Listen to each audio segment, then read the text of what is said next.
Hi there, it's Geoff Lewis here from Seriously Series, and today I'm going to be showing you a little trick, and it's something that's caught all of us out at one point in time. If it hasn't caught you out yet, it will catch you in the future. So stay tuned for another compelling video.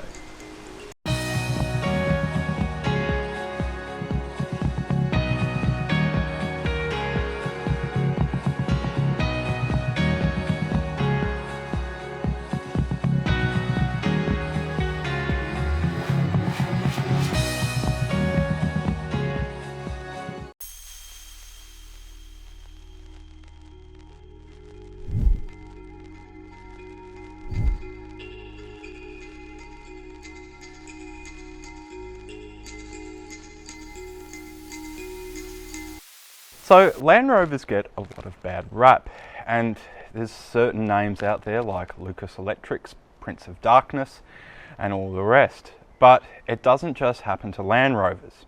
And many of the videos that we actually show and subjects that we discuss here at Seriously Series may be using a Land Rover as an example, but they don't just fit to these vehicles. Now, one of the things that's happened to me over the years is I've gone out camping and I've fallen asleep and I've either left the stereo on or I've accidentally left a light on in the cab. Unbeknown to me, I wake up the next day, go to turn the key in the ignition, or in the case of the Series 2 Land Rover, press the button and nothing's coming back. So what do you do? Now this can be the difference between getting out alive and being stuck somewhere for many, many days. So one thing I always take camping with me now is one of these. It's probably the crudest but yet the most simplest torch you could possibly get, and it's a Dolphin torch made by Everready. Now these actually use a 6-volt battery, and this version here has actually been upgraded compared to the version I've got, and it's actually got LEDs in it, so it actually has a pretty bright light for what it is. They're waterproof, you can use them underwater, and they're really, really cheap. This one costs about $20 Australian, and the batteries are about $10 Australian if you go for the good ones here, Everready. Now, why do I carry a torch like this? Well, I'm going to explain to you now. I always carry a spare battery, which is 6 volts. I always have a battery in the torch, which is 6 volts also. Now, if my car doesn't start, what can I do? Well, what I can actually do is I can take the battery out of the torch, I can use this battery, and I can scavenge some wire, which I have actually done here. And this is wire I've prepared earlier off another wreck that I found, and I've simply just cut it straight off, trimmed the ends off so I can twizzle them round to make some rough connections. And what I can actually do is I can join these batteries, I can hook it onto the coil, and by doing that, I'll have enough power to generate a spark. That's right, all you need is 6 volts to generate a spark. And this is very much the same for all vehicles that use a carburetor and point ignition system. So by doing that, and by using a crank handle, I'll actually be able to start this car. So I'm going to show you how to do that today. So let's get into it. Okay, so what I've done is something very, very simple. I've taken the battery out of the Dolphin torch. Now, as I said earlier, you should always carry a spare.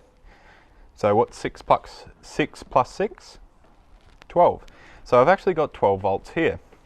Now, all we're doing today, and I'll make this very clear, all we're doing today is just trying to get the car started. Okay? So don't freak out. So what I've done is I've actually got the polarities, so the negative and the positive, and I've actually piggybacked them, or I've joined them together. Now I've got the positive going to the positive terminal here that would normally go onto the battery, and then I've hooked the negative to the negative terminal here. So by doing that, I have got 12 volts. Now that is enough to go through the circuit here.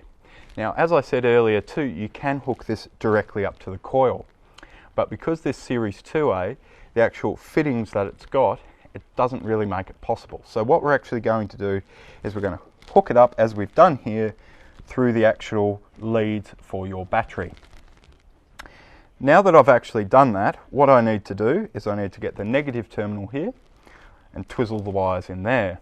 Now, some of you may say, why haven't you used alligator clips?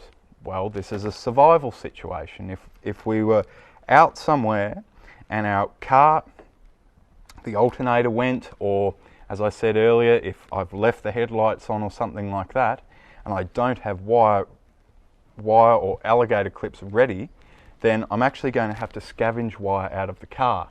And so I'd probably cut my wires going to my indicators or brake lights, things that I myself deem to be non-essential for getting myself out of trouble. So that's why I haven't got alligator clips here. Anyway, getting on with the video, so I'll just twizzle this wire here. It's always good to have a good twizzle, you've got to do it the right way. And I'll chuck this through here. They can be a bit fiddly at times. That's all good.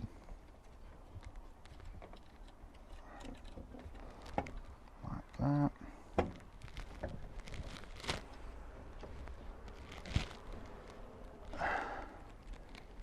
Right. So now, because I've done that, I've actually got to go and switch the ignition switch on. And that'll actually have enough current going through there to be able to generate a spark and get this motor going. So let's get this motor started.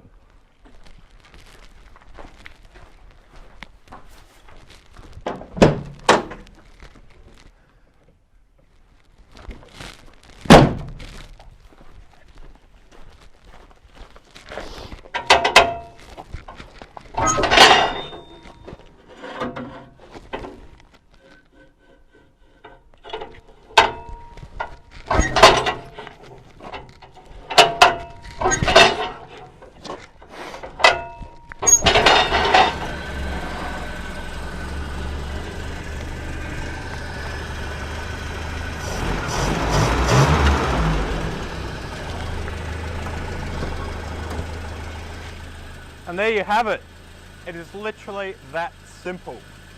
So you might criticise the old Dolphin torch and the old 6-volt batteries, but they might get you out of trouble. Now, one of the things you may have noticed there is I used a funny odd looking tool called a starting handle, or a crank handle, depending on which school you went to. Now, if you don't have that, one thing you can do is actually jack up one of the back wheels of the car.